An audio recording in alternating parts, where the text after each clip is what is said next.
ইসলামের জন্য প্রথম যুগের মুসলিমদের আত্মত্যাগ অসামান্য। ইসলাম গ্রহণের অপরাধে তাদের ওপর মক্কার মুশরিকরা সীমাহীন জুলুম অত্যাচার চালায়। প্রত্যেক সম্প্রদায় সর্দাররা নিজ গোত্রের মুসলিমদের তাদের লক্ষ্যে পরিণত করে। মুশরিকদের নির্যাতন থেকে অভিজাত থেকে সাধারণ কোনো শ্রেণীর মুসলিমরাই রেহাই পায়নি। ইসলাম গ্রহণের পর উসমান ইবনে আফফান রাদিয়াল্লাহু তাআলা আনহুর চাচা তাকে খেজুরের চাটাইয়ের মধ্যে জড়িয়ে ধোঁয়া দিত। মুসআব ইবনে উমাইর রাদিয়াল্লাহু তাআলা আনহু অত্যন্ত স্বাচ্ছন্দ্য ও আয়েশের মধ্যে প্রতিপালিত হন। ইসলাম গ্রহণের পর মা তাকে ঘর থেকে বের করে দেন এবং পানাহার বন্ধ করে দেন। ক্ষুধা ও কষ্টে তার শরীর খোলস ছাড়ানোর সাপের মতো হয়ে যায়। বেলাল রাদিয়াল্লাহু তাআলা আনহু ছিলেন উমাইয়া ইবনে খালফের কৃতদাস। ইসলাম গ্রহণের অপরাধে সে বেলাল রাদিয়াল্লাহু তাআলা আনহুর গলায় দড়ি বেঁধে উশৃঙ্খল বালকদের হাতে তুলে দিত, তাকে নির্মমভাবে প্রহার করত, উত্তপ্ত বালির উপর শুইয়ে বুকের ওপর ভারী পাথর দিয়ে চাপা দিয়ে রাখত। এমন কঠিন সময়ও বেলাল রাদিয়াল্লাহু তাআলা আনহু আহাদ আহাদ বলে চিৎকার করতেন।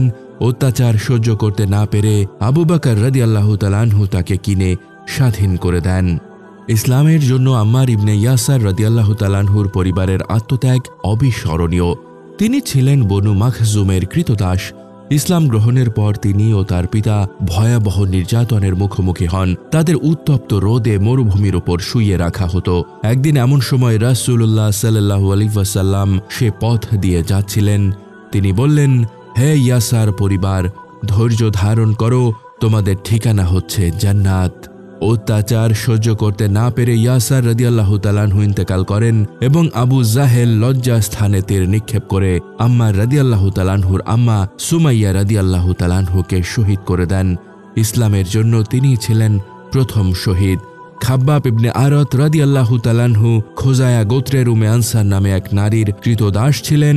পৌতলিকরা তার ওপর নানাভাবে নির্যাতন চালাত।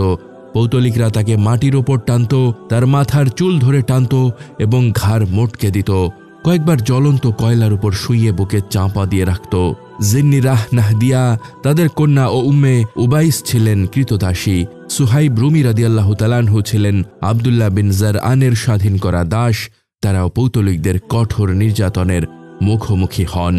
পৌতলিকরা বিভৎস উপায়ে মুসলিমদের কষ্ট দিত, যেমন উট ও গাভীর কাঁচা চামড়ার ভেতর জড়িয়ে রোদে ফেলে রাখা, লোহার বর্ম পরিয়ে তপ্ত পাথরের উপর শুইয়ে রাখা, হাত পা বেঁধে দুষ্ট ছেলেদের লেলিয়ে দেওয়া, চাবুক দিয়ে পেটাত।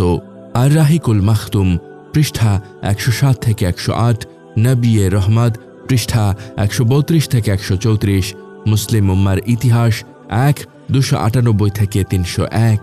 মক্কায় ঈমানী পরীক্ষায় আত্মত্যাগী সাহাবীদের সাবিকুন আল আওয়ালুন হিসেবে উল্লেখ করা হয়েছে।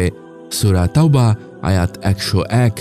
রাসূলুল্লাহ সাল্লাল্লাহু আলাইহি ওয়াসাল্লাম ইন্তেকালের আগে সাবিকুন আল আওয়ালুন সাহাবীদের ব্যাপারে বলেন, মুহাজিরদের মধ্যে সাবিকুন আল আওয়ালুন এবং তাদের পরে তাদের সন্তানদের ব্যাপারে তোমাদের ওসিয়ত করছি, যদি তোমরা তা না করো তবে তোমাদের দান ও ন্যায় পরায়ণতা গ্রহণ করা হবে না। জামিউল মাসানিদ ওয়াস সুনান, হাদিস ৬০৯২। সুপ্রিয় দর্শক, ইসলামের গৌরবময় ইতিহাস নিয়ে নির্মিত ভিডিও চিত্র আমরা ধারাবাহিকভাবে তুলে ধরছি আমাদের এই পেজে। আপনি যদি নতুন হয়ে থাকেন, নিত্য নতুন ইসলামিক ভিডিও পেতে আমাদের এই ফেসবুক পেজটি ফলো দিয়ে আমাদের সাথেই থাকুন। আর আজকের ভিডিওটি কেমন ছিল কমেন্ট করে জানাতে ভুলবেন না। যদি ভালো লেগে থাকে, দিন প্রচারের উদ্দেশ্যে অবশ্যই লাইক ও শেয়ার করে ছড়িয়ে দেওয়ার অনুরোধ রইল। আল্লাহ হাফেজ।